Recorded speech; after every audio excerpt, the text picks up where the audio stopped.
আমার 13 লক্ষ টাকার মাল ভাই বসতেছে ভাই, আমি বিক্রি করতে আমার 13 লক্ষ টাকার মাল ভাই পয়সা দিতেছে ভাই, আমি বিক্রি করতে পারতেছি না ভাই, আমি কিভাবে চলবো ভাই, আমার যারা ভাই আমরা বাঙালিরা মানুষকে উপরে উঠতে দেখলে নিচে নামিয়ে ফেলতে পছন্দ করি।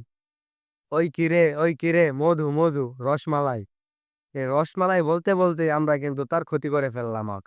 ভাইরাল হওয়ার আগে এই লোকটির জীবন ছিল বেশ স্বাভাবিক, কিন্তু ভাইরাল হওয়ার পর তা ভিন্ন হয়ে ওঠে। কাস্টমার বহির্ভূত, উৎসুক জনতার ভিড়ে তাকে গুনতে হচ্ছে আজ লোকসান।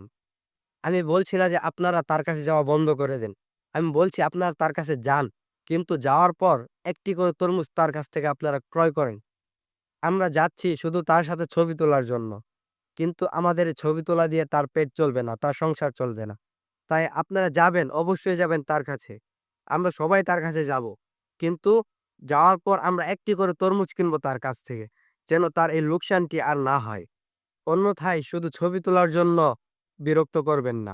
তিনি কোনো ইনফ্লুয়েন্সার বা কন্টেন্ট ক্রিয়েটর নয়, তিনি ক্ষুদ্র একজন উদ্যোক্তা।